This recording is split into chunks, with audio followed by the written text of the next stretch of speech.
ప్రార్థన చేసుకుందామండి. మిక్కిలిగా ప్రేమించిన మా కన్న తండ్రి, దయగల నాయన,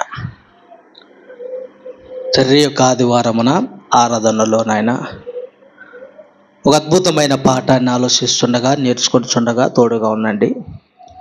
కావలసిన జ్ఞానవాక్కులు మాకు వినిపించమని క్రీస్తు పేరట ప్రార్థన అడుగుచున్నాం తండ్రి, ఆమెన్. ఇచ్చిన సంఘం అంతటికి ప్రభు పేరిట శుభములు తెలియజేసుకుంటున్నాను.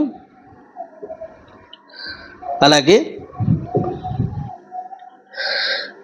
బైబిల్ పరిశోధన అనే యూట్యూబ్ ఛానల్ను వీక్షిస్తున్న ప్రేక్షకులకు, దేవుని పిల్లలని ప్రతి ఒక్కరి ప్రభుపేట శుభములు తెలియజేసుకుంటున్నాను. ప్రియులారా, ఈ బైబిల్ పరిశోధన అనే ఛానల్ని ప్రతి ఒక్కరూ సబ్స్క్రైబ్ చేసుకోండి, లైక్ చేయండి. అలాగే అనేకులకు, ఆత్మీయులకు, బంధువులకు ఈ యొక్క ప్రసంగాలను షేర్ చేయవలసిందిగా మనవి చేసుకుంటున్నాను. ఓకే, మంచిదండి. ఈరోజు మనము ఆలోచించబోయే ఒక అద్భుతమైన పాఠము క్రీస్తు పునరుత్థాన సాక్షులు. క్రీస్తు పునరుత్థాన సాక్షులు. యేసుక్రీస్తుల వారు మరణించి సమాధి చేయబడి తిరిగి ఆయన సజీవుడుగా లేచి పరలోకానికి ఆరోహమై వెళ్ళిపోయాడు. యేసుక్రీస్తు వారు పునరుత్థుడైన మరణించి తిరిగి లేచిన తర్వాత ఆయన అనేకులు కనిపించాడు. ఈరోజు చాలామంది యేసుక్రీస్తు వారు సిలువ వేయబడలేదు, ఆయన మరణించలేదు, సమాధి చేయబడలేదు, తిరిగి లేవలేదు అని నాస్తికులైన, హేతువాదులైన ఎంతోమంది క్రీస్తు విరోధులు, బైబిల్ వ్యతిరేకులు మాట్లాడుతూ ఉంటారు. చాలామంది ఉన్నారు అందులో. క్రైస్తవ్యానికి పునాది ఏంటంటే యేసుక్రీస్తు వారు మరణ సమాధి పునరుత్థానమే పునాది. ఈరోజు నువ్వైనా నేనైనా యేసుక్రీస్తు వారు వెంబడిస్తున్నాము, ఆయన మాటల ప్రకారంగా బ్రతకగలుగుతున్నాము, ఆయన మాటలు అడుగుజాడలు నడుస్తున్నామంటే కారణం ఏంటంటే ఈరోజు మనం విశ్వసించింది ఒకటే, ఆయన మరణించాడు, సమాధి చేయబడ్డాడు, తిరిగి లేచాడు. ఇంతకు యేసుక్రీస్తు వారు మరణించాడా, సమాధి చేయబడ్డాడా, తిరిగి లేచాడా, పునరుత్థానుడయ్యాడా? ఆయన లేచినట్లుగా సాక్ష్యాలేంటి? ఆయన మరణించి తిరిగి లేచాను అంటున్నాడు కదా, దానికి సాక్ష్యాలేంటి? ఒక కోర్టులో ఏదైనా ఒక విషయం పైన వాదించేటప్పుడు, తీర్పునిచ్చేటప్పుడు జడ్జి గారు ఏం చేస్తారంటే ఇరు వర్గాల సాక్ష్యాలను పరిశీలిస్తాడు. సాక్ష్యం అంటే ఆ జరిగిన విషయం పైన, జరిగిన స్థలంలో నువ్వు చూసే ఉండాలి, వినై ఉండాలి, అక్కడ ఉండయి నీవు ఉండాలి, అప్పుడు నువ్వు సాక్షి అవుతావు. అలాగే యేసుక్రీస్తు వారు మరణించి తిరిగి లేచిన తర్వాత ఆయన ఎవరైనా చూశారా, ఆయన ఎవరికైనా కనిపించాడా అన్నది మన బైబిల్ గ్రంథంలోనికి వెళ్ళి ఆలోచన చేయగలిగితే, ఈయన ముందుగా యేసుక్రీస్తుల వారు మరణించడానికి ముందు ఆయన శరీరముతో ఉన్నప్పుడే ఆయన మరణము గూర్చి సువార్తల్లో, మత్తయి సువార్త, మార్కు సువార్త, లూకా సువార్త, యోహాను సువార్తలలో ఆయన మరణం గురించి ముందుగానే తన వెంబడిస్తున్న శిష్యులకు ఆయన మరణ వార్తను గూర్చి అక్కడక్కడ బోధించుకుంటూ వచ్చాడు. ఎవరు తెలుసా? ఇదిగో నన్ను అప్పగిస్తారు, మీరు అప్పగింపబడతాను, నన్ను కొడతారు, హింసిస్తారు, నన్ను సిలువ వేస్తారు, నేను తిరిగి 3వ దినమున లేస్తానని యేసుక్రీస్తు వారు బ్రతికున్నప్పుడే తన మరణం గురించి, నేను పునరుత్థానుడై తిరిగి లేస్తాను 3వ దినమునని లేఖనాల్లో ఎన్నోసార్లు ఆయన మాట్లాడండి. ఒకసారి మత్తయి సువార్త 20వ అధ్యాయము 19వ వచనం. మత్తయి సువార్త 20వ అధ్యాయము 19వ వచనం చూడగలిగితే, యేసుక్రీస్తు వారు బ్రతుకున్నప్పుడే తన మరణం గురించి, తన 3వ దినమున లేస్తానన్న దాని గురించి ఎంత స్పష్టంగా చెప్పాడు చూడండి. మత్తయి సువార్త 20వ అధ్యాయం 19వ వచనం, ఆయనను అపహసించుటకును, కొరడాలతో కొట్టుటకును, సిలువ వేయుటకును అన్యజనులకు ఆయనను అప్పగింతురు.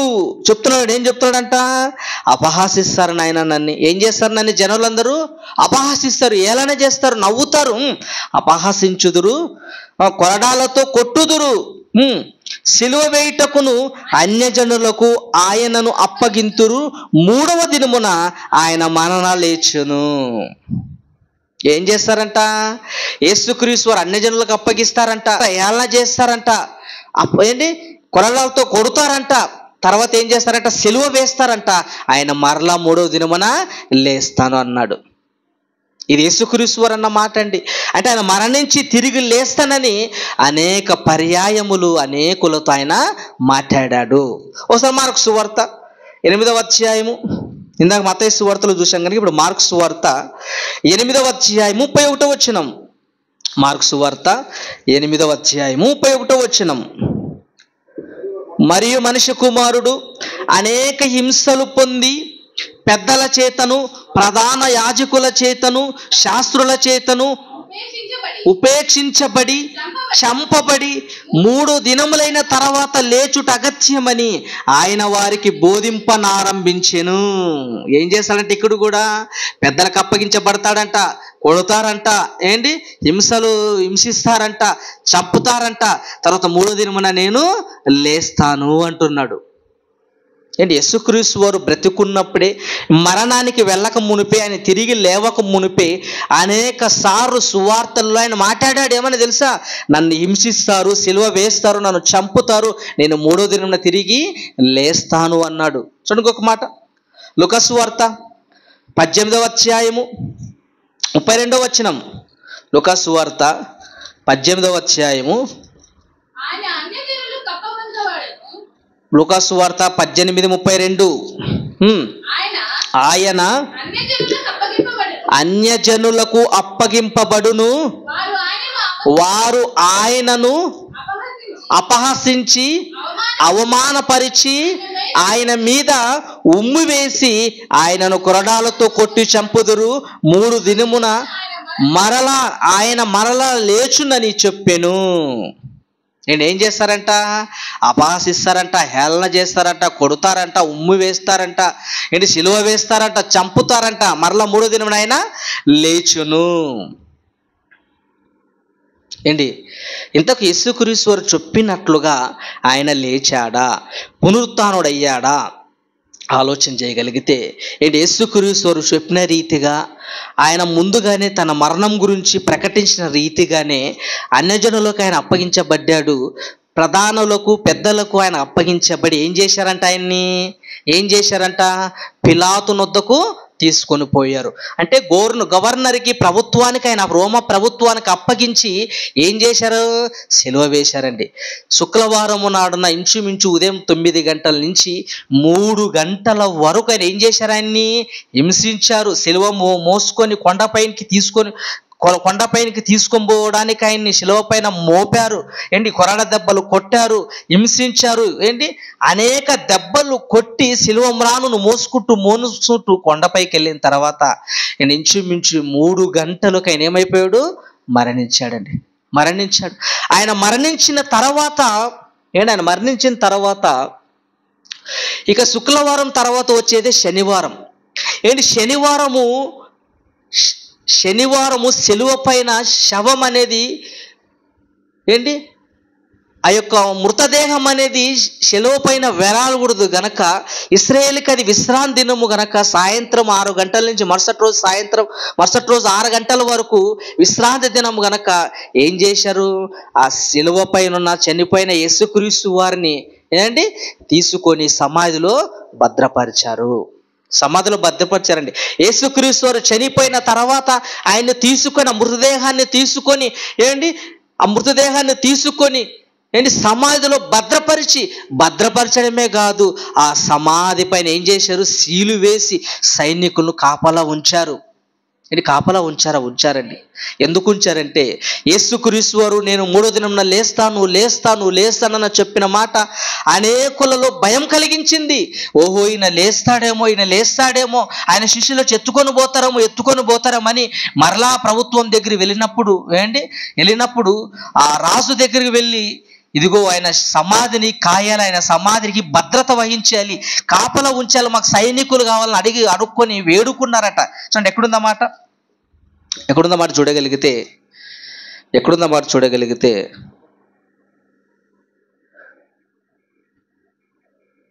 మత్తయి సువార్త 27వ అధ్యాయం 62వ వచనం నుంచి. మత్తయి సువార్త 27వ అధ్యాయం 62వ వచనం నుంచి. మరునాడు మత్తయి సువార్త 27వ అధ్యాయం 62వ వచనం నుంచి. మరునాడు అనగా సిద్ధపరుషు దినము మరుసటి దినము నా ప్రధాన యాజకులను పరిసయ్యులను పిలాతు నొద్దకు కూడి వచ్చిరి. పిలాతు దగ్గర ఎవరు పోయినారట? పరిసయ్యులు ప్రధాన యాజకులు ఆయన దగ్గర పోయి, అయ్యా ఆ వంచకుడు సజీవుడై ఉన్నప్పుడు 3 దినములైన తర్వాత నేను లేచదనని చెప్పినది మాకు జ్ఞాపకం ఉన్నది. ఎవరు జ్ఞాపకం ఉందట? శాస్త్రులకి, ప్రధాన యాజకులు. ఏం జ్ఞాపకం ఉంది? మనమైతే ఆయన చంపేశాము, శిలువ వేశాము, ఆయన మరణించాడు. అయితే ఒకటి భయంగా ఉంది, ఏంటో తెలుసా? ఆయన అన్న మాట నాకు జ్ఞాపకం వచ్చింది. ఏందది? 3 దినములైన తర్వాత నేను లేస్తాను అన్నాడయ్యా ఆయన. పిలాతు దగ్గర పోయి వీళ్ళంతా పిలాతు దగ్గర పోయి విన్నవించుకుంటారు. ఏమని తెలుసా? ఆయన మరణించాడు, చంపేశాం, సరిపోయింది. అయితే ఆయన 3 దినములైన తర్వాత లేస్తాను అన్నాడయ్యా. ఇప్పుడు లేస్తాను అన్నప్పుడు ఏం జరిగింది చూడండి. లేస్తాను అన్నాడు అని తర్వాత చెప్పి కంటిన్యూ వాడు అలాగే. కాబట్టి 3వ దినము వరకు సమాధిని భద్రము చేయు ఆజ్ఞాపించుము. వారి శిష్యులు వచ్చి వాణ్ణి ఎత్తుకొని పోయి ఆయన మృతుల్లో నుండి లేచెనని ప్రజలతో చెప్పుదురేమో. అప్పుడు మొదటి వంచన కంటే కడపటి వంచన చెడ్డదయ్యుండునని చెప్పాను. అందుకు పిలాతు, కావలి వారు ఉన్నారు కదా, మీరు వెళ్ళి మీ చేతనెంత మట్టుకు సమాధిని భద్రము చేయుడని వారితో చెప్పాను. వారు వెళ్ళి కావలి వారిని కూడా ఉంచుకొని రాతికి ముద్ర వేసి సమాధిని భద్రము చేసిరి. భయపడిపోయారండి ప్రధానులు, పరిచయాలు భయపడిపోయారు. ఆయన 3వ దినమున లేస్తానన్నాడు ఆ పిలాతు. అయితే ఇప్పుడు ఏం చేయమంటావు? ఇదిగో కొన్ని సైనికులు మాకు కావాలి. ఆ సైనికులు తీసుకుని వెళ్ళి ఏం చేయమంటున్నాడు? ఆ సమాధి చుట్టూ భద్రంగా కాయుటకు కావల ఉంచాలి, సమాధిని భద్రంగా కనిపెట్టాలి. సమాధిని కనిపెట్టడమే కాదు, ఏం చేయాలి? సమాధికి సీలు వేయాలి. ఏం వేయాలంటున్నారండి? ముద్ర వేయడం అంటే ఏంది? సీలు వేయాలి. ప్రభుత్వము ద్వారా ఏం వేయబడింది? యేసుక్రీస్తు వారి సమాధికి సీలు వేయబడింది. ఎవరు వచ్చి ఎత్తుకొని పోకుండా ఉండడానికి సీలు వేశారు. ఇంత అసూయ! వంచకుడు అంటారండి వాళ్ళు. ఆ వంచకుడు అండి. ఎక్కడ ఇతరులు మోసం చేసే మాటలు ఎక్కడ చెప్పలేదు ఆయన. ఇతరులు రక్షించే మాటలు చెప్పాడు, మారు మనసు పొందే మాటలు చెప్పాడు, ప్రేమ చూపించాడు. కల్మషం లేనివాడండి యేసుక్రీస్తుల వారు. ఆయన వంచకుడు అంటున్నారు చూడండి, ఎంత దుర్మార్గం అండి. అంటే యేసుక్రీస్తు వారు సమాధి, ఆయన మరణించిన తర్వాత ఆయన సమాధి ముందు పెద్ద బండ బొర్లించాడు. బండ బొర్లించడమే కాదు, ఆ సమాధికి సీలు వేశారు. సీలు వేయడమే కాదు, ఆ సమాధిని కాపాడడానికి, ఎవరు వచ్చి ఎత్తుకోబోకుండడానికి, భద్రం చేయడానికి అనేకులు సైనికులను సమాధి చుట్టూ పెట్టేశారు. ఇంత భయమా? ఇంత భయమా? కానీ శిష్యులండి, నిజంగా శిష్యులు ఏమైపోయారంటే యేసుక్రీస్తు వారు మరణించిన తర్వాత శిష్యులు భయపడిపోయారండి. భయపడిపోయి గదిలోనికి వెళ్ళి వాళ్ళు ప్రార్థన చేసుకుంటున్నారు. ఎక్కడుందా మాట చూడండి ఒకసారి. యోహాను సువార్త 20వ అధ్యాయం 19వ వచనం. యోహాను సువార్త 20వ అధ్యాయం 19వ వచనం. యోహాను సువార్త 20వ అధ్యాయం 19వ వచనం. ఆదివారము సాయంకాలమున శిష్యులు యూదులకు భయపడి ఏం చేశారంట? శిష్యులు పరుగులు తీశారండి. యేసుక్రీస్తు వారు పట్టుకోగానే శుక్రవారం శిలువకు అప్పగించినప్పటికీ ఏం చేశారు శిష్యులందరూ? పారిపోయారు. దిక్కులకొకడు పారిపోయారండి శిష్యులు. భయపడిపోయారు. ఏంటి? భయపడి, యూదులకు భయపడి తాము కూడి ఉన్న ఇంటి తలుపులు మూసి, అంటే శిష్యులు ఏం చేశారు? భయపడిపోయారు. యేసుక్రీస్తు వారు చంపేసరికి, శిలువ వేసేసరికి శిష్యులందరూ భయపడిపోయి గదిలోనికి వెళ్ళి ఏం చేశారు? వాళ్ళు తలుపులు మూసేసుకున్నారు. తలుపులు మూసేసుకున్నారా? ఇంటి తలుపులు మూసుకొని ఉండగా యేసు వచ్చి, చాలండి అంటే ఏంటి, ఈ ప్రభుత్వము, రోమా ప్రభుత్వంలో యేసుక్రీస్తు వారి సమాధిని భద్రంగా సీలు వేసి పెద్ద రాయి పెట్టి, ఏంటి, ప్రభుత్వం ద్వారా ఉత్తర్వులు పొంది ఆ సమాధికి సీలు వేసి సైనికులు కాపలాగా పెట్టారండి. కాపలాగా పెట్టారు. ఏంటి, వాళ్ళ ప్రభుత్వాన్ని ఎదిరించి యేసుక్రీస్తు వారిని తీసుకొని పోగలరా శిష్యులు? తీసుకొని పోలేరండి. భయపడిపోయారు శిష్యులు కూడా. భయపడిపోయి గదిలోనికి వెళ్ళి గదిలోనికి వెళ్ళి లాక్ చేసుకున్నారు. గదిలోనికి వెళ్ళి తలుపు వేసుకున్నారండి. ప్రియమైన దేవుని పిల్లరా, అంటే యేసుక్రీస్తుల వారు ముందుగానే తన మరణం గురించి ముందుగానే ప్రకటించాడు. నన్ను అప్పగిస్తారు, మీరు నన్ను అప్పగింపబోతున్నాను, నన్ను హింసిస్తారు, కొరడా దెబ్బలు కొడతారు, మూవేస్తారు, ఏళ్ళ చేస్తారు, నన్ను సిలువ వేస్తారు, చంపుతారు, మూడో దినం తిరిగి నేను సజీవుడిగా లేస్తాను అన్నాడు. నేను లేస్తాను అన్నాడండి యేసుక్రీస్తు వారు. ఏంటి, లేచాడా? ఇంతకు లేచాడా? యేసుక్రీస్తు వారు లేచాడా? ఏంటి, యేసుక్రీస్తు వారు పునరుత్థానైన తర్వాత ఆయన ఎవరెవరు కనిపించాడు, ఎంతమందికి కనిపించాడు, ఆయన ఎంతమందిని చూశారు, ఎంతమంది యేసుక్రీస్తు పునరుత్థానకు సాక్షులుగా మనకు ఉన్నారో మనం చూద్దాం. లేదంటే అదే కదా మన పాఠం. క్రీస్తు పునరుత్థాన సాక్షులు. యేసుక్రీస్తు వారి పునరుత్థానకు సాక్షులు ఎవరైనా ఉన్నారా? ఆయన మరణించి తిరిగి లేచిన తర్వాత చూసిన వాళ్ళు ఎవరైనా బైబిల్లో రాయబడిందా? కనిపించారా? బైబిల్లో రాయబడిన సందర్భాలు ఏమైనా ఉన్నాయా అని మనం చూడగలిగితే ఒక్కొక్కటిగా చూద్దామండి. యేసుక్రీస్తు వారు మరణించి తిరిగి లేచిన తర్వాత ఎవరెవరు కనిపించారు, ఆయన ఎవరెవరు చూశారో మనం బైబిల్లోకి వెళ్ళి చూడగలిగితే, మార్కు సువార్త 16వ అధ్యాయం 9వ వచనం. మార్కు సువార్త 16వ అధ్యాయము 9వ వచనం. ఆదివారము తెల్లవారినప్పుడు యేసు లేచి, ఎప్పుడు లేచాడంటే యేసుక్రీస్తు వారు? ఆదివారము తెల్లవారినప్పుడు యేసు లేచి అంటే యేసుక్రీస్తు వారు చెప్పినట్లుగానే నన్ను చంపబోతున్నారు, సిలువ వేయబోతున్నారు, నన్ను చంపుతారు, మూడో దినం తిరిగి లేస్తానన్నాడే. ఆదివారమున తెల్లవారుచుండగానే యేసు లేచి తాను 7 దెయ్యములను వెళ్ళగొట్టిన మధ్యలేని మరియకు మొదట కనపడను. మొదట ఎవరు కనిపించాడు యేసుక్రీస్తు వారు? మగ్దలేని మరియకు మొదట కనిపించను. అబ్బా, ఎంత అదృష్టవంతురాలండి. యేసుక్రీస్తు వారు మరణించి తిరిగి లేచిన తర్వాత మొట్టమొదటిగా కనిపించింది ఎవరికి? మగ్దలేని మరియకు. యేసుక్రీస్తు వారు చనిపోయిన తర్వాత తిరిగి లేచిన తర్వాత పునరుత్థానైన తర్వాత ఆయన చూసిన వారు ఎవరు? మొదటి వారు మగ్దలేని మరియా. అంటే యేసుక్రీస్తు వారు తిరిగి లేచాడండి. ఆయన సమాధి చేశారు, భద్రంగా ఇది సమాధిలో పెట్టి పెద్ద బండను పొర్లించి సమాధికి సీలు వేసినప్పటికీ, సైనికులు కాపలుగా ఉన్నప్పటికీ యేసుక్రీస్తు వారిని దేవుడు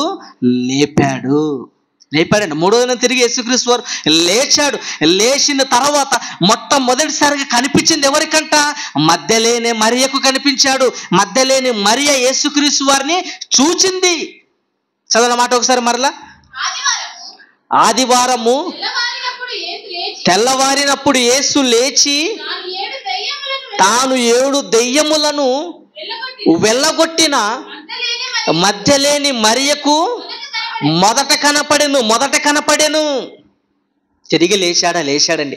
యేసుక్రీస్తు వారు పునరుత్థానైన తర్వాత సాక్షులుగా ఎవరున్నారంటే మగ్దలేని మరియ చూసింది. ఆయన లేచాడన్న సంగతి లేచిన తర్వాత మొట్టమొదటిసారిగా చూసింది ఎవరు? సాక్షులు ఎవరు? మగ్దలేని మరియా. చూద్దాం బైబిల్లోకి వెళ్ళి. లూకాసు వార్త 24వ అధ్యాయం 10వ వచనం. లూకాసు వార్త 24వ అధ్యాయము 10వ వచనం. చూడండి, ఇంకా ఎవరెవరు కనిపించాడు ఆయన, ఇంకా ఎవరెవరు ఆయన చూశారో చూడగలిగితే లూకాసు సువార్త 24వ అధ్యాయం 10వ వచనం. ఈ సంగతులు అపోస్తులతో చెప్పిన వారెవరనగా మధ్యలేని మరియయు యోహాన్నయు యాకోబు తల్లి అయిన మరియయు వారితో కూడా ఇతర స్త్రీలు. ఎవరెవరు కనిపించాడంటే యేసుక్రీస్తు వారు ఏంటి, మధ్యలేని మరియయు ఒకటి, మధ్యలేని మరియా, తర్వాత ఎవరు, యోహన్నయు 2, యాకోబు తల్లి అయిన మరియయు వారితో కూడా ఉన్న 2 స్త్రీలు. అంటే చాలా మంది స్త్రీలకు ఆయన కనిపించాడు, చాలా మంది స్త్రీలకు కనిపించాడు. కానీ స్త్రీలు కనిపించిన తర్వాత ఆ స్త్రీలు వెళ్ళి శిష్యులకు చెప్పితే, ఇదిగో యేసుక్రీస్తు చెప్పిన రీతిగానే తిరిగి లేచాడు, మాకు కనిపించాడని చెప్పితే శిష్యులు కూడా ఏం చేశారు, నమ్మలేదు వాళ్ళు.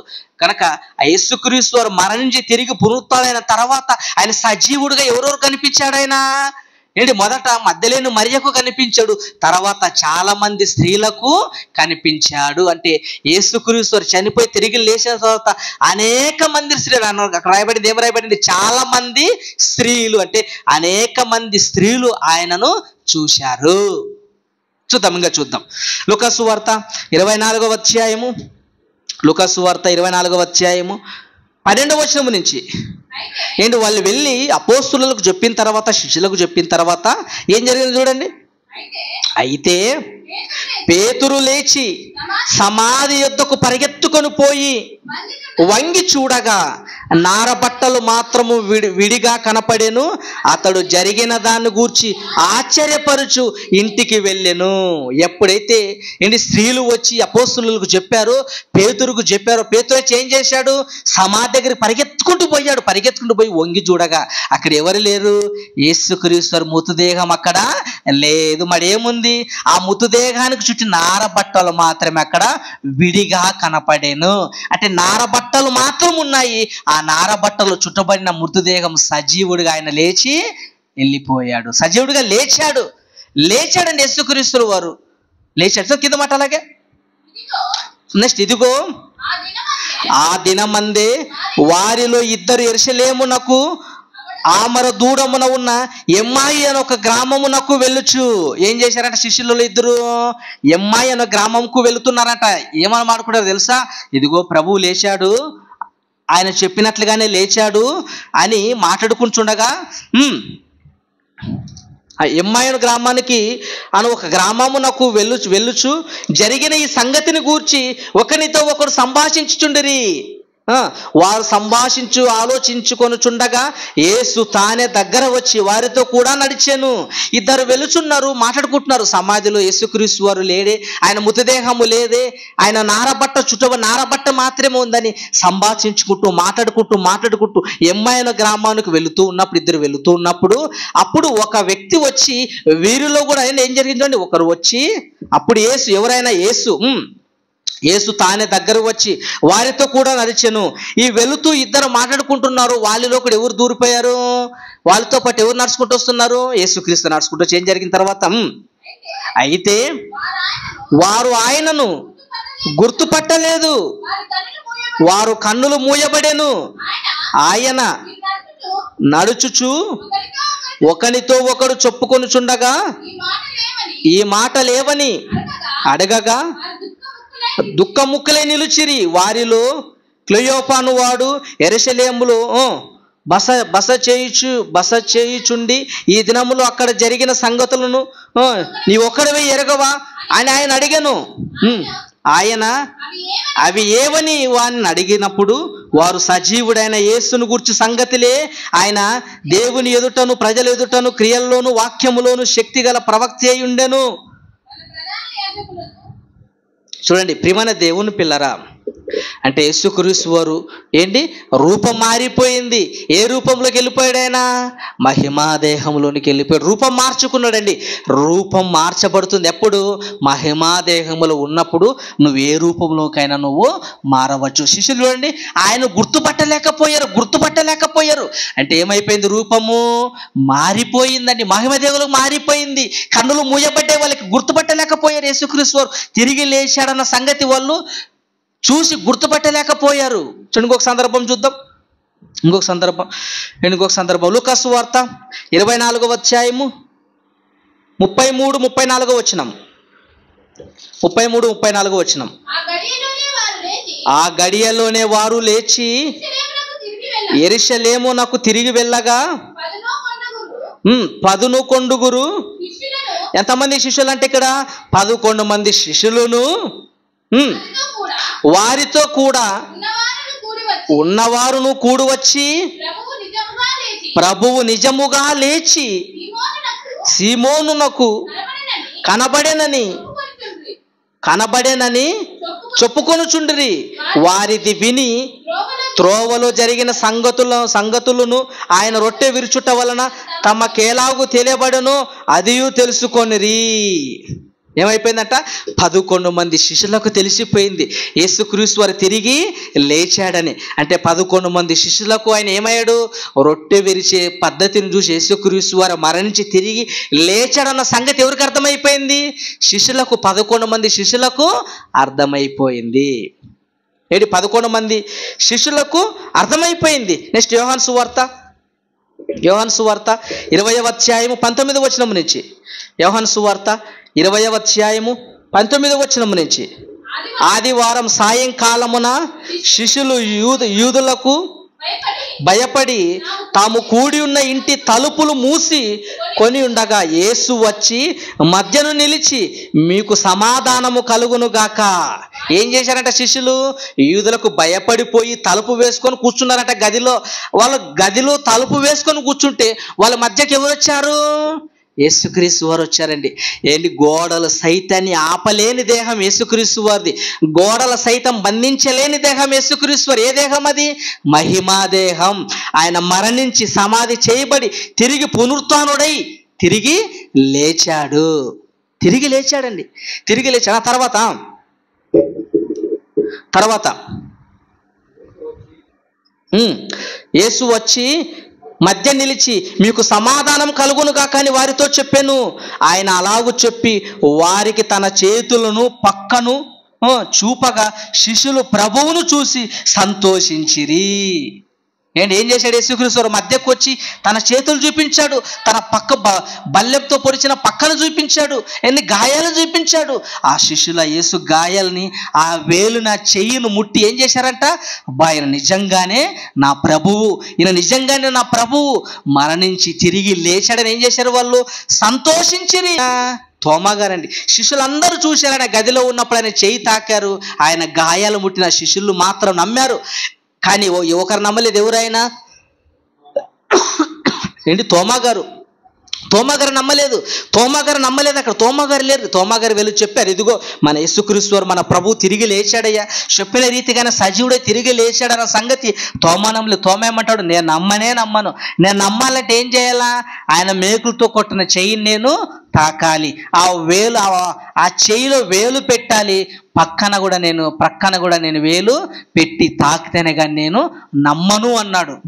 తర్వాత చూడండి, మరలా తోమాకు కనిపించాడా యేసుక్రీస్తు వారిని చూడగలిగితే? చూడండి, యోహాను సువార్త 20వ అధ్యాయము 26వ వచనం. 8 దినములైన తర్వాత ఆయన శిష్యులు మరల లోపల ఉన్నప్పుడు తోమ వారితో కూడా ఉండెను. ఇప్పుడు తోమా గారు కూడా శిష్యులతో పాటు గదిలో ఉన్నాడంట.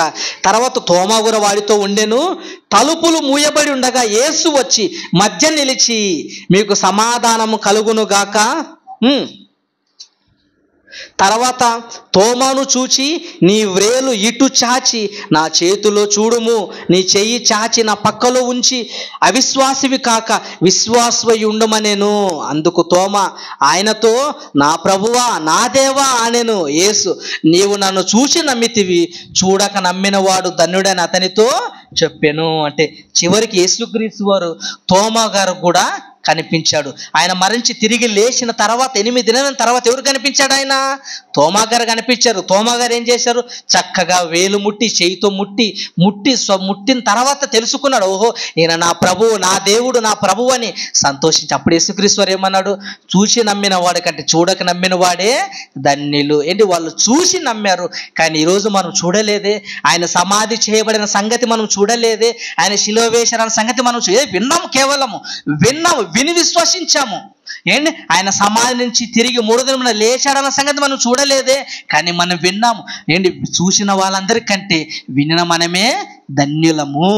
ధన్యులమండి. ఈరోజు యావత్ క్రైస్తవ్యం క్రీస్తు మరణ సమాధి పునరుత్థానాన్ని చూడకపోయినా విశ్వసించారు. ఆయన మరణించి తిరిగి లేచాడు, నా ప్రభువు నన్ను కూడా ఒకానొక తిరిగి లేపుతాడన్న సంగతి మనం అందరూ విశ్వసించాం కనుకనే ఈరోజు క్రైస్తవులుగా యేసుక్రీస్తు వారు మనము అనుసరిస్తున్నాము.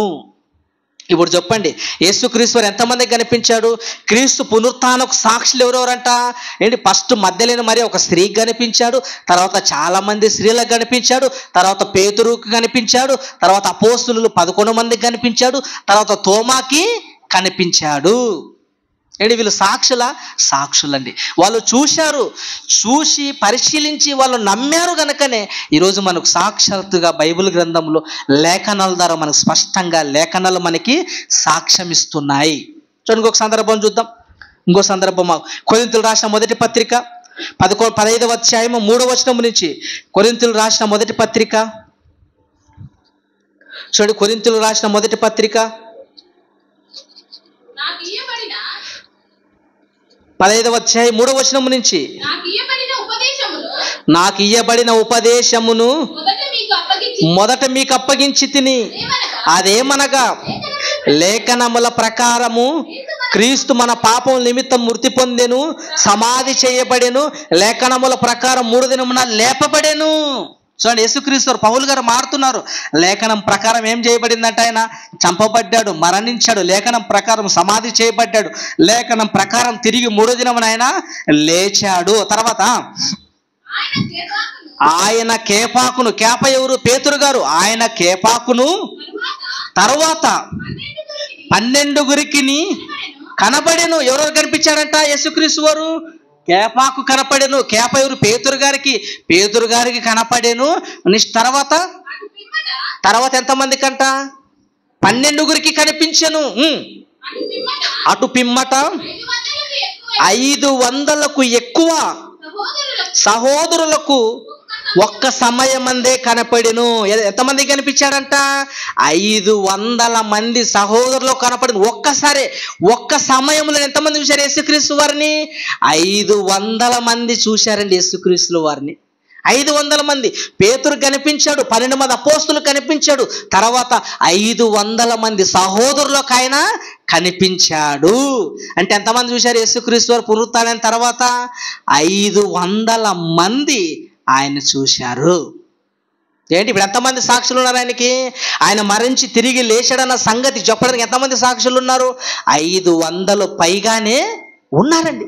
500 మంది చూశారు, అపోస్తులు చూశారు, అనేక మంది స్త్రీలు ఆయన్ని చూశారు. ఇది సరిపోతే ఎంతమంది సాక్షులు?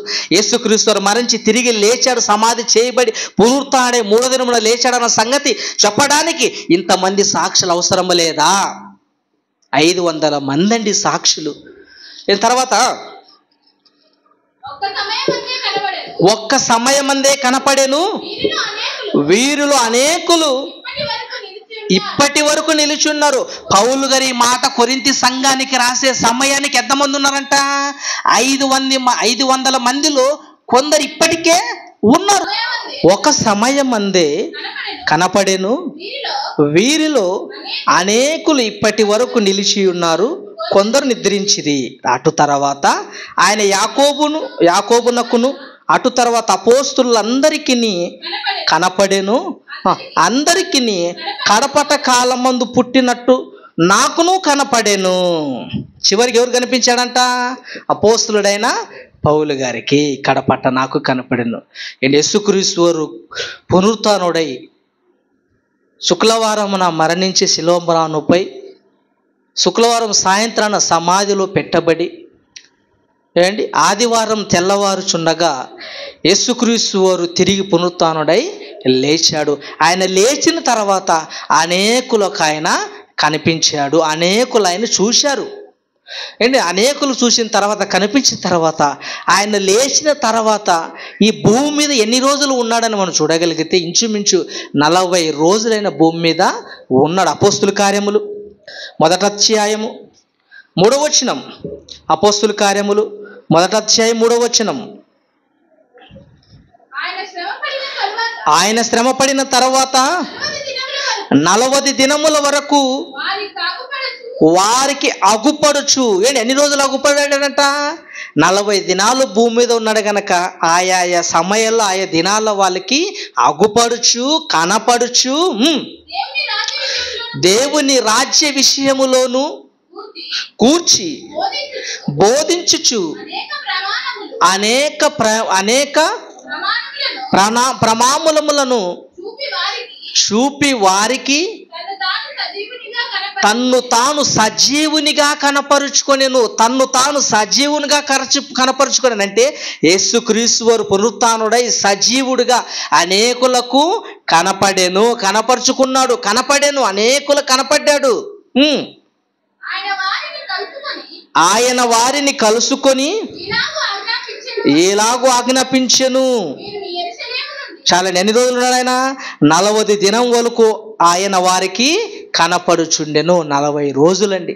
అంటే యేసుక్రీస్తు వారు క్రీస్తు పునరుత్థాన సాక్షులు. అంటే యేసుక్రీస్తు వారు మరణించి సమాధి చేయబడి తిరిగి పునరుత్థానుడై సజీవుడిగా లేచిన తర్వాత అనేక మంది స్త్రీలకు కనిపించాడు, అపోస్తలులకు కనిపించాడు, 500 మందికి పైగా ఆయన కనిపించాడు.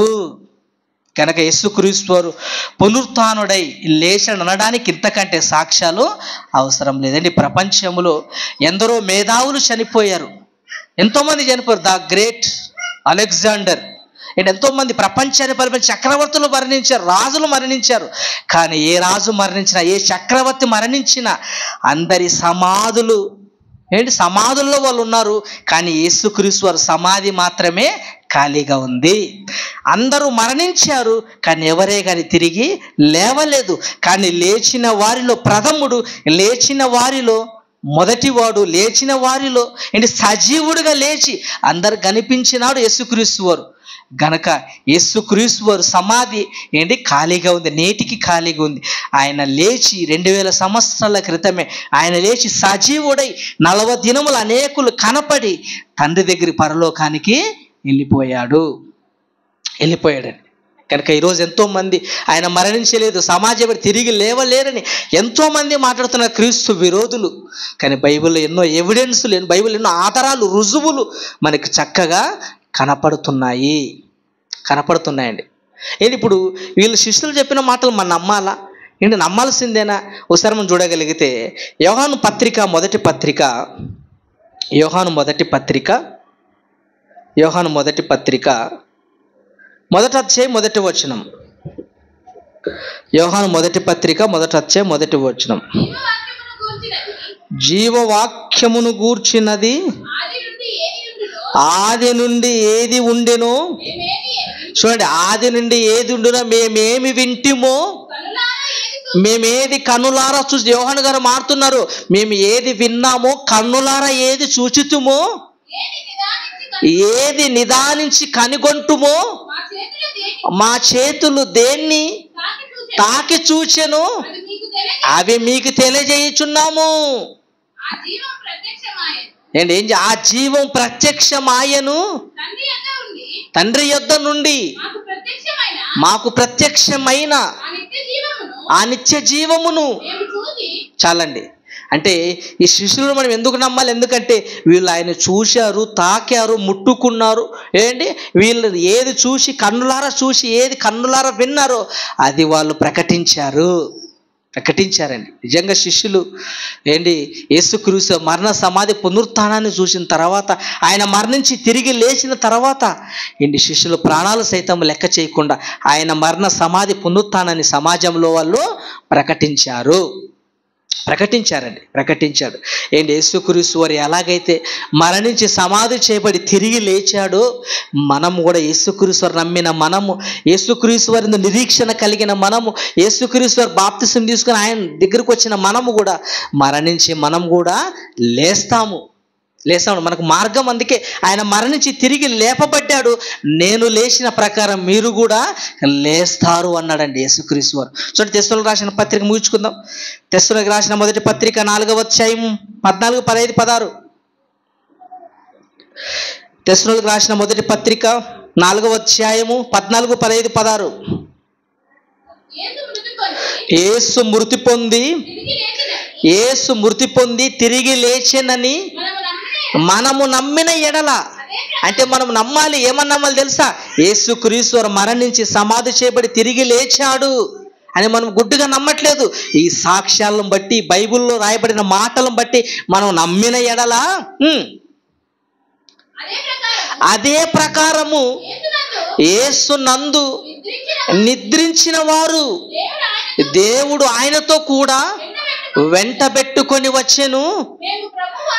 మేము ప్రభువు మాటను బట్టి నీతో చెప్పినదేమనగా, ప్రభువు రాకడ వరకు సజీవులవై నిలుచుండు మనము నిద్రించిన వారి కంటే ముందుగా ఆయన సన్నిధిని చేరము. ఆర్భాటముతోను ప్రధాన దూత శబ్దముతోను దేవుని బూరతోను పరలోకము నుండి ప్రభువు దిగువచ్చును. క్రీస్తు నందు మృతులైన వారు మొదట లేతురు. ఎవరు లేస్తారంట? మొదట క్రీస్తు నందు మృతులైన వారు లేతురు. యేసుక్రీస్తు మరణించి తిరిగి ఎలా లేచాడో, పునరుత్థానుడయ్యాడో, సజీవుడుగా ఉన్నాడో, ఆయన నమ్మిన మనం కూడా మరణిస్తే ఏమవుతాం? మనం రెండవ రాకల్లో మనము కూడా లేస్తాము. మనం కూడా లేస్తామండి. యేసుక్రీస్తు ఏంటి? క్షయమైపోయి ఆ దేహం క్షయమైపోయే ఆ మానవ దేహాన్ని అక్షయతలోనికి ఆయన మార్చుకున్నాడండి. మహిమా దేహంలోనికి మార్చుకున్నాడు. మనం కూడా మహిమా దేహాన్ని పొందుకోవాలన్నా, మనం కూడా మరణించి తిరిగి లేవాలంటే ఈ సువార్త పక్షాన్ని నిలబడి అనేకులకు ప్రకటించి క్రీస్తు కొరకు మనం కూడా మరణించి, ఏంటి దేవుని పనిలో మరణించి సమాధి చేయబడితే యేసుక్రీస్తు రాకడలో మనం కూడా ఏం చేస్తామంట? లేపబడతాము. మహిమా దేహంతో మనం కూడా తండ్రి దగ్గరికి వెళ్ళిపోతామండి. అంటే మనిషికి మరో జీవితం ఉందండి. ఉంది. అందుకే యేసుక్రీస్తు చనిపోయి తిరిగి లేచాడు. ఎన్నో ప్రకృతిలో మనకు కనపడుతుంది. ఒక విత్తనం చనిపోతేనే కదా బ్రతికింపబడుతుంది. ఒక విత్తనం నేలలో వేస్తే చనిపోయి విస్తారంగా ఫలిస్తుంది. ఒక విత్తనానికే బ్రతుకుందే, మనిషికి లేదా? విత్తనం కంటే మనిషి తక్కువ వాడనా? నేను ఆలోచన చేయండి. ఇది మనం అనుభవించే ప్రకృతులు ఎన్నో చనిపోయి బ్రతుకుతున్నప్పుడు మనిషి చనిపోయి బ్రతుకుతాడండి. ఒక గొంగలి పురుగు మనకందరికీ తెలుసు. ఇది గొంగలి పురుగు మనకందరికీ తెలుసు. ఒక సీతాకొక చిలుకగా మారడానికి ముందు గొంగలి పురుగుగా ఉంటుంది. గొంగలి పురుగుగా ఉన్నది అది కాస్త సీతాకొక చిలుకగా రూపాంతరం చెందుతుంది. దేహం మారిపోతుంది. గొంగలి పురుగుగా ఉన్నప్పుడు అసహించుకున్నారు. సీతాకొక చిలుకగా మారినప్పుడు అందరూ కావాలనుకుంటున్నారు. మనం కూడా అండి, ఒక విత్తనం చనిపోయి ఎలా బ్రతుకుతుందో ఈ మానవ దేహం కూడా దేవుని కొరకు ఖర్చు పెట్టి సమాధి చేయబడి మట్టిలో పూడ్చి పెడితే యేసుక్రీస్తు రెండవ రాకలు ఏం చేస్తాడంట? ఈ మానవ దేహాన్ని మహిమా దేహంలోనికి మారుస్తాడు. తిరిగి లేస్తాం. అనేక మృతులు లేపబడును. గనుక ప్రియమైన దేవుని పిల్లరా, యేసుక్రీస్తు మరణించి పునరుత్థానుడై ఆయన లేచి తిరిగి లేచాడన్నది అనేకులు కనిపించాడు. అనేకులు మనకి బైబిల్ గ్రంథములో రాయబడింది. చాలామంది డౌట్ రావచ్చు, యేసుక్రీస్తు మొట్టమొదటిగా ప్రథమ పునరుత్థానుడు ఆయనని అంటారేమో. ఆయననండి యేసుక్రీస్తు. కొంతమంది ఏం చెప్తారంటే, లాజరు లేచాడు కదా అంటే యేసుక్రీస్తు కంటే ముందెవరు? లాజరు లేచాడు కదా, లాజరే మొదటివాడు అవుతాడు కదా, యేసుక్రీస్తు మొదటివాడు కాడు అంటారు. అంతెందుకు, యేసుక్రీస్తు సిలువ వేసినప్పుడు అనేక పరిశుద్ధులు ఏం చేశారంట? లేపబడ్డారంట. యేసుక్రీస్తు మరణించి తిరిగి లేచిన తర్వాత ఆయన మళ్ళా మరణించలేదు. లాజరు తిరిగి లేపాడు. మరణించాడు లేదా? మరణించాడు. అనేక పరిశుద్ధులు లేచారు, మరణించారు. కానీ యేసుక్రీస్తు మరణించి తిరిగి లేచిన తర్వాత ఆయన మరణించలేదు. ఆయన మరణాన్ని బంధించలేకపోయింది. పునరుత్థానుడై యేసుక్రీస్తు సజీవుడుగా తండ్రి దగ్గర ఆయన ఉన్నాడు. కనుక క్రీస్తు పునరుత్థాన సాక్షులు. కనుక యేసుక్రీస్తు మరణించాడు, సమాధి చేయబడ్డాడు, తిరిగి ఆయన సజీవుడుగా పునరుత్థానుడుగా ఆయన తిరిగి లేచాడు. ఓకే, ప్రార్థన చేసుకున్నాం. దయగలిగిన మా తండ్రి, నాయన యేసుక్రీస్తు ఎలాగైతే మరణించి సమాధి చేయబడి తిరిగి లేచాడు, ఆయన నమ్మిన మేము కూడా నాయన తిరిగి లేస్తారు అన్నారు. తండ్రి, మీరు ఇచ్చిన మానవ దేహాన్ని, ఈ దేహాన్ని మీ పనిలో ఖర్చు పెట్టి తండ్రి మీ పనిలో వాడుకొని నాయన మీ పనికి సాధనముగా మార్చుకొని నీ పనిలో ఉంటూ నిద్రించి తండ్రి రెండవ రాకల్లో మీ కుమారునితో పాటుగా నాయన అనేకుల పరిశుద్ధులతో పాటు లేవుటకు సహాయం చేయండి. మీరున్న లోకానికి పొందే మహాభాగ్యాన్ని, కృపను, ధన్యతను మాకు అనుగ్రహించమని క్రీస్తు పేరట ప్రార్థన అడుగుచున్నాము తండ్రి. ఆమేన్, ఆమేన్.